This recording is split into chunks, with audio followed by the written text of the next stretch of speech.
States wasn't built on freedom. It was built on blood, betrayal, and a lie nobody talks about. This isn't the history you learned in school. The polished, patriotic version? That's just the surface. The real story is messier, darker, and way more interesting. By the end of this, you'll see America in a way you never have before, not as some perfect nation, but as a place shaped by greed, luck, and the people who fought for change. From a few struggling colonies to a global superpower, how did America actually become America? Think about it.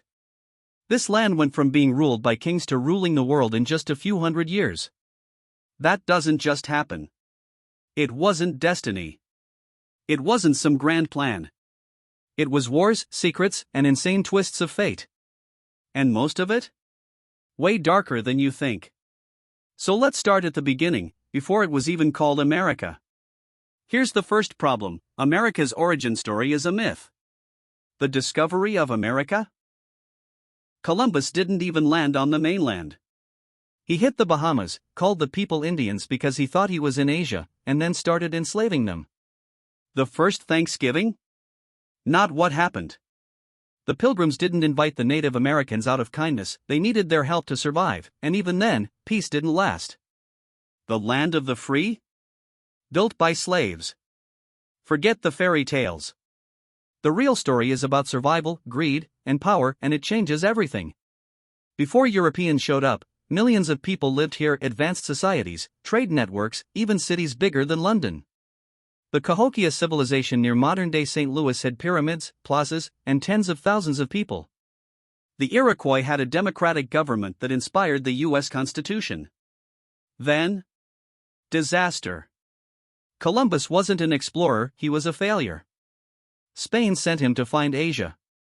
Instead, he stumbled into the Caribbean and started a genocide. Within decades, disease, war, and slavery wiped out entire cultures. The real first Americans? Vikings. Leif Erikson landed in Canada 500 years earlier, and left because it was too cold and hard to settle. Then came Jamestown. The settlers?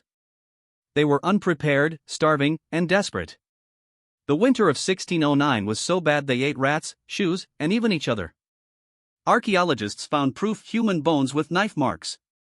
The heroic pioneers resorted to cannibalism during the starving time.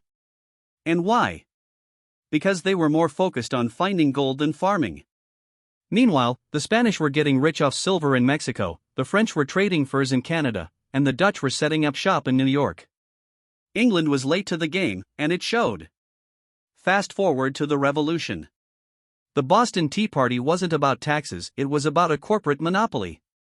The British East India Company was drowning in debt, so the British government gave them a sweet deal: sell tea directly to the colonies, no middlemen.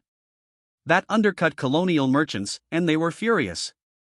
So they dressed as Mohawk warriors, boarded the ships, and dumped the tea into the harbor. Not exactly the noble protest we're taught. George Washington was basically a 1700s influencer. His image was carefully crafted to sell the revolution. He wasn't some flawless hero, he lost more battles than he won. But he knew how to inspire people. His retreat across the Delaware River? A desperate move. The famous painting of him standing heroically in the boat? Pure propaganda. The U.S. almost didn't win. Without French money, weapons, and troops, Washington's army would have collapsed. France didn't help out of kindness, they wanted to weaken Britain. Then came the Civil War. Lincoln didn't free most slaves.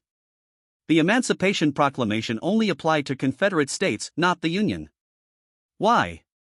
Because Lincoln needed to keep slave-owning border states like Kentucky on his side. The real reason the South seceded? Money.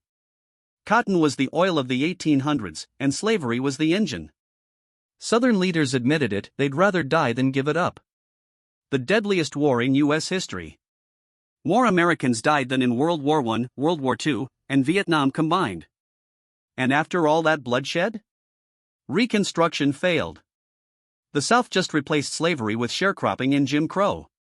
Jump to the 20th century. The U.S. joined World War II late after Pearl Harbor, but war factories were already pumping out weapons. Why? Because selling to allies was big business. The Cold War?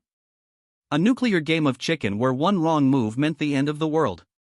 And the civil rights movement? Most textbooks leave out the FBI's war against MLK.